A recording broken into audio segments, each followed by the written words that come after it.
La chronique, c'est bon pour la santé. C'est tous les matins et plaisir et bonheur de retrouver Serge Rafal. Bonjour Serge. Bonjour Ilana. Alors ce matin, on va parler d'un thème que vous avez déjà abordé, c'est vrai, à plusieurs reprises sur cette antenne, l'augmentation progressive chez nous du surpoids et de l'obésité, avec ces connaissances généralement graves quand même pour la santé. Ces conséquences Ces généralement conséquences. graves pour la santé, Ilana. En effet, je voulais commenter la dernière étude de l'INSERM publiée en janvier qui nous indique que le surpoids et l'obésité concernent près de la moitié de la population. 47% d'entre nous, pour être précis, ont un IMC supérieur à 25. Bon, rappelez-nous comment on calcule l'IMC. C'est simple, on divise le poids en kilos par la taille en mètres au carré. C'est ainsi qu'un homme de 100 kilos qui mesure 2 mètres a un IMC à 25, soit limite au-dessus. Il est considéré comme en surpoids ou obèse. Alors combien sont en surpoids ou obèses? Respectivement, 30% sont en surpoids et 17% sont obèses, dont 5% avec une obésité majeure. Ces chiffres constituent un des maux majeurs de santé publique des sociétés occidentales, mais pas uniquement. Les chiffres sont en progression vertigineuse ailleurs et en Chine. Selon l'OMS, il serait responsable de plus de 1,2 million de décès par an sur le continent. Ce qui nous inquiète, c'est le fait que nous sommes un des pays européens où cette progression est la plus spectaculaire. Seulement 8,5% des Français étaient obèses en 1997, près du double, 15% en 2017 et donc 17% actuellement. Et les causes sont connues?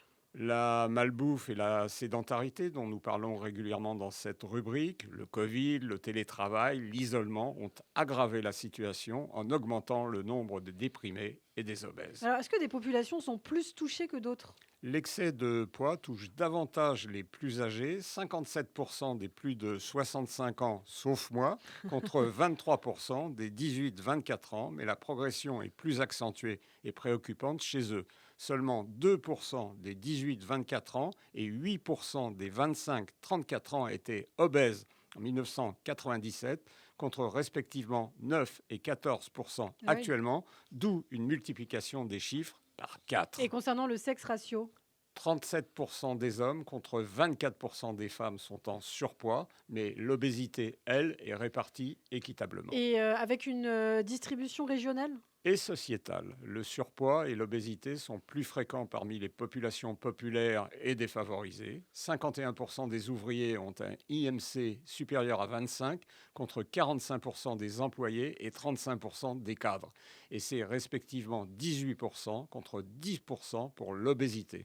On retrouve ce que nous connaissions déjà, à savoir un gradient nord-sud avec une santé meilleure au fur et à mesure qu'on s'approche de la Méditerranée et des Pyrénées. L'hygiène de vie alimentaire se situe sans surprise en première ligne de ce constat, avec le trio charcuterie, frites, bière particulièrement délétère pour la santé.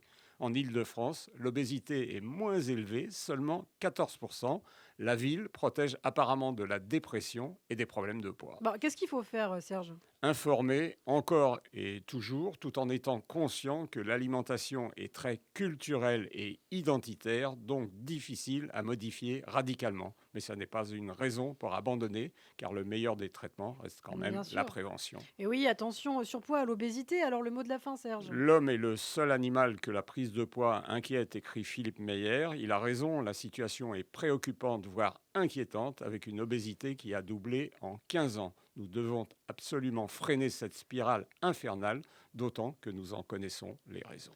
Merci Serge Rafal pour ces conseils et cette mise en garde ce matin. Serge, on vous retrouve bien sûr au quotidien sur Radio J.